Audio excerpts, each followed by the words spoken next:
pergunta para você. Você já ouviu falar sobre o mediador? Essa figura tem se tornado comum para agilizar a resolução de conflitos através da mediação.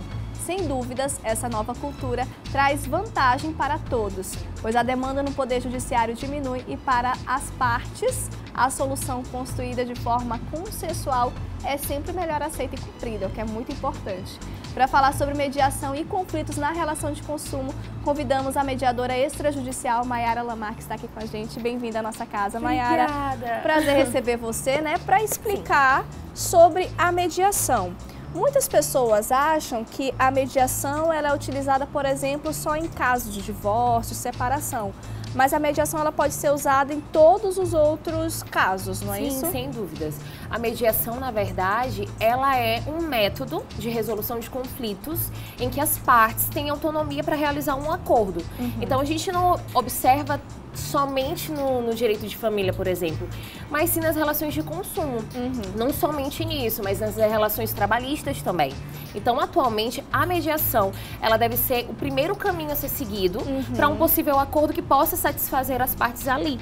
Então, sem dúvidas, quando a gente trata de resolução de conflitos no âmbito de relações consumeristas, a gente vê que cada vez mais é necessário se utilizar desse método. E Mayara, e qual a diferença do extrajudicial para o judicial, por exemplo? Bom, extrajudicial a gente já observa que não vai para âmbito judicial, não está ali no fórum com a figura do julgador, e sim, quando a gente trata do extrajudicial, é para aquele momento mesmo em que as partes estão ali com a figura do mediador para viabilizar uma comunicação, porque muitas vezes as partes estão ali intrigadas, teve uma briga, enfim. E aí as partes estão ali com a figura do mediador e é extrajudicial, porque não está no âmbito judicial e também acaba formalizando um documento extrajudicial que tem um título legal.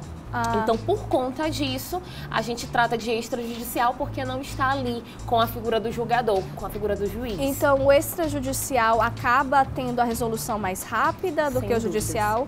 Ah, legal. Sem dúvidas, porque durante a sessão de mediação, eu costumo falar que a sessão de mediação, ela tem hora para começar, mas não tem hora para terminar.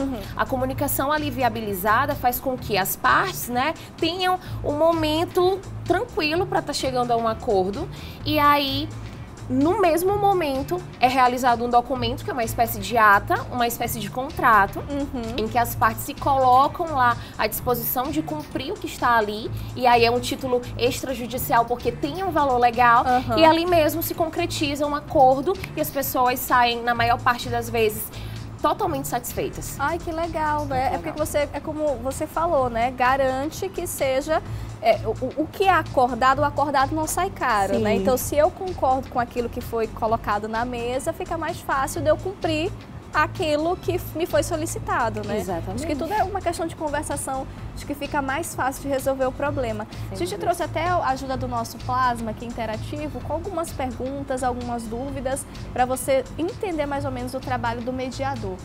Então, com relação a relações de consumo, empresa e consumidor, como é que funciona? A empresa e o consumidor, cada um chega com o mediador, ou é só um mediador para aquele debate, aquela situação? Como que a mediação entra com relação à relação de consumo? Bom, funciona da seguinte maneira. O conflito lá foi estabelecido, a parte que se sentiu prejudicada procura um mediador. O mediador se propõe a realizar uma sessão com a empresa e com o cliente, no caso, né, com o consumidor.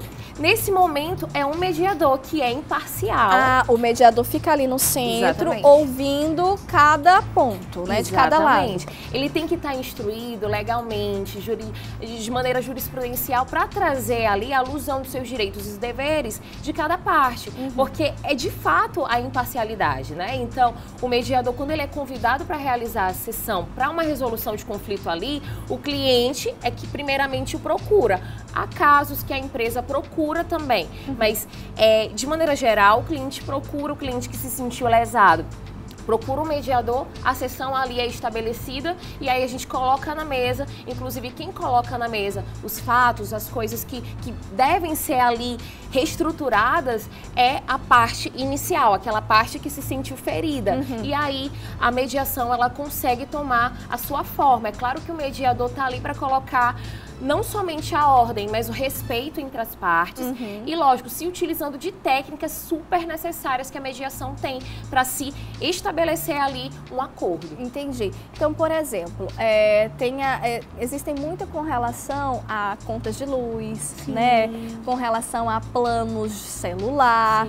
Então, essas situações, ao invés de você ir logo para um juiz, né, entrar com um processo, você aciona o mediador para tentar resolver ali da maneira mais fácil possível.